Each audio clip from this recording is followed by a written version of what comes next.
Welcome back to the 2-Minute Warning. Today, back on the topic of the NFL, going to be bringing you guys my early AFC North predictions. The AFC North had an interesting week one. The Browns and the Ravens, who are, in my opinion, going into week one at least, the best two teams in the division, are now 0-1.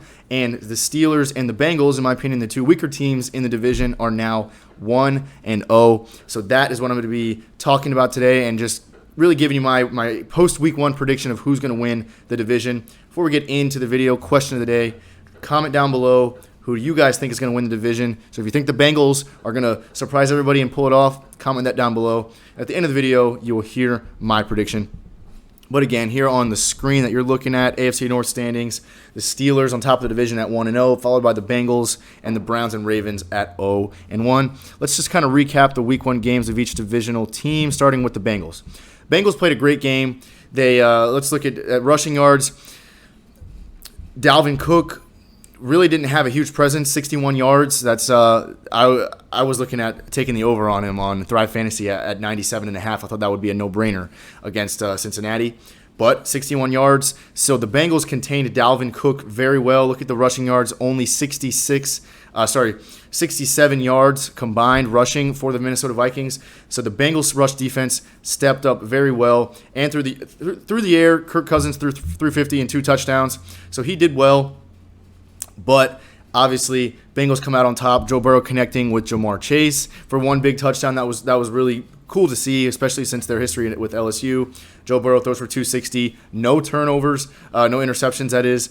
And the Bengals just look sharp. They come out, they make an overtime drive, and they win the game in a field goal. So the Bengals look great. The Vikings are really not a top-tier team, but the Vikings are solid. They have one of the best running backs in the field. Kirk Cousins knows how to play football, and Jay Jettas, Adam Thielen are no easy receivers to contain. So the Bengals win in week one. They look sharp. They look good. They beat a quality team, and Joe Burrow looked good in his first game back from an injury. So Cincinnati Bengals get an A+ week one rating. I'm happy for them. Do I think they're going to win the division? Not quite, but I'm really happy to see the way they played in week one. Next, the Browns and the Chiefs. Such a disappointing game for me. I had such high hopes for the Browns this year, and I still do, of course. It doesn't change that. The Chiefs are the best team in the AFC, maybe the best team in the league. But the Browns handled the first half of this game so well, and they just, if I'm not mistaken, I don't remember what the score going into the half was, but I think the Browns were up maybe 2 scores. We'll say the Browns are up 2 scores.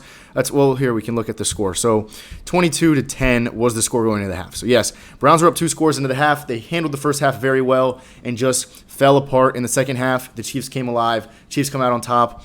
One big 75-yard touchdown from Mahomes to Tyreek Hill at the end of or in the second half was really the nail in the coffin. It wasn't quite the nail in the coffin, but it essentially was. And Baker was just not quite good enough, in my opinion. 321 yards, looked great. No touchdowns, which is okay because Kareem Hunt and Nick Chubb handled that themselves. So, in my opinion, Baker did exactly. I kind of want to retract that Baker was not good enough because I don't want to say that he played a bad game. I stressed it a lot before the season started that for the Browns to have success, they were going to have to rely on that backfield, and then Baker would just have to supplement that with a few key throws. Baker did exactly that. He had no touchdowns, but he threw for over 300 yards, put the weight of his offense on the running backs, on Nick Chubb and Kareem Hunt, let them score. I think Nick Chubb had 2 touchdowns and Kareem Hunt had 1. So that's exactly what I needed to see. But what happened later in the game, the Chiefs got ahead. The Browns, playing from behind, had to throw the ball more than they wanted to. Baker throws the interception. That is game. So that's my problem with the Browns having to play from behind. You put too much weight on Baker Mayfield, and he's not going to cut it, at least not yet at this point in his career. So that's a real weak spot, and the Chiefs exposed it. The Browns are going to have a hard time playing from behind this year because that increases the times they're going to have to throw, and Baker's prone to turning over the football.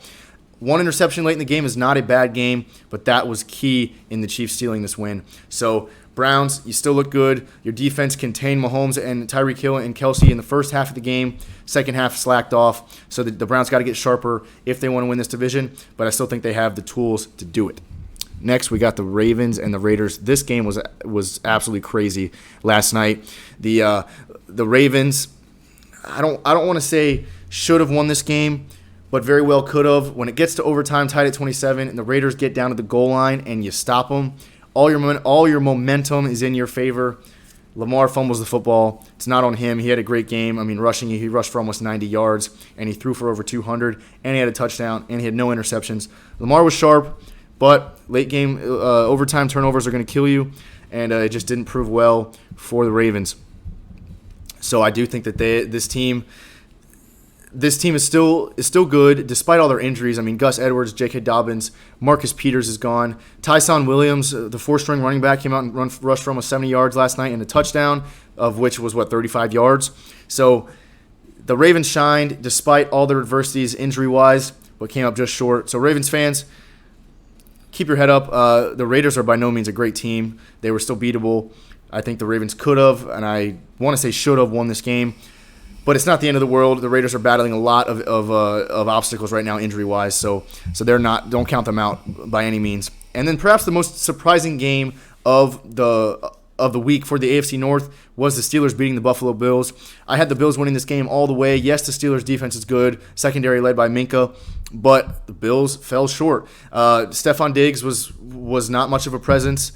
If you look down here, receiving-wise, his stats, he only had 69 yards on 9 catches. I shouldn't say only. That's not a bad day, but he didn't score. Josh Allen threw for 270 and a touchdown. The Bills just didn't look sharp. Singletary had a good game on the ground, but they just struggled to punch the ball into the end zone, and that is not necessarily a Bills struggle. It's more so Steelers defense stepped up, and Big Ben, despite only having less than 200 yards through the air, had himself a touchdown, made key throws when necessary. Claypool had a couple big catches, or a big catch, sorry, had one. No, that was one carry. Claypool had 3 catches on 45 yards. So he had a couple big catches and a good run. Najee Harris played every offensive snap, so they were putting in work, and the Steelers just won a hard-fought game. So lots of good, even the losses in the AFC North this week were good games. So that's as far as the recaps. But who do I have winning this division head-to-head? Back to the standings here. This is tough. I still want to say Cleveland, but that's just me. I like the Browns a lot, and it's hard for me to go against them with how complete their roster is, from defense to the O-line being one of the best in the league, to Baker I have faith in, to Jarvis, and Austin Hooper had a good game, and OBJ hopefully coming back. They have all the tools. Their backfield is best in the league, at least between their 2 running backs. So it's hard for me not to choose the Browns. But the Steelers' defense proved very effective against one of the better offenses in the league, young Josh Allen and Stephon Diggs, that connection there. So for me, it's between those 2 teams. The Steelers really were my third-place team coming into the year. But now after week 1, beating a good team like that, it really jumped their stock, and the Ravens just dropped down a little bit because the Raiders were a very beatable team, and the Ravens have suffered so many injuries. Like I said, J.K. Dobbins, Gus Edwards, and a big one on defense, Marcus Peters. So the Ravens are shorthanded, and I really don't want to say the Bengals. I'm going to say that the Bengals have the least odds of these 3 teams to win the division, but I don't want to, of these 4 teams, sorry. I think the Bengals are going to finish, I don't want to say finish last. I take that back. I think the Bengals have the least odds of winning the division despite being 1-0. Yes, Burrow played well. Yes, I think Burrow is going to be a great NFL quarterback. Yes, Jamar Chase had a good game. Yes, Joe Mixon had a good game. But when you look at the grand scope of the Bengals team, they're just not going to be able to win the 10 games, the 11 games that it's going to take to win this division. So the Bengals are out for me. The Ravens are out for me. It's between the Browns and the Steelers for who I think is going to win this division. Baker's really worrying me in Cleveland even after just 1 week because, like I said, the Chiefs exposed exactly his biggest weakness, and that is playing from behind and having to throw the ball more than he needs to because that's going to force turnovers. But for the reason that their defense, led by Myles Garrett and Clowney up front, John Johnson in the secondary, Troy Hill, Denzel Ward, the Browns' defense is very well-rounded and did hold up extremely well against the best offense in football, in my opinion, in Kansas City throughout the first half, or the first 3 quarters at least. So they held the Chiefs pretty well. And offensively, I just like Nick Chubb and Kareem Hunt so much that despite the Week 1 loss, my final verdict is going to be the Cleveland Browns will win the AFC North. I think that this is very subject to change. The Browns are 0-1, and I'm really interested in them playing Houston next week, mostly just because I'm a Texans fan. But if the Browns don't come out and win this game by 2 scores, that's going to worry me for the Browns because the Texans despite playing so well in week 1, should be a team that the Browns, with their complete roster, can handle. So we're going to have to look closely at the Browns the next couple weeks to see if they really can hold up to what I think they can and win this division. But that's all for the video. And as far as the question today, you guys commented below who you think is going to win the division. Remember, my pick is the Cleveland Browns. If you disagree, comment below and tell me why. That's all for the video, guys. Thanks for watching. 2-minute warning.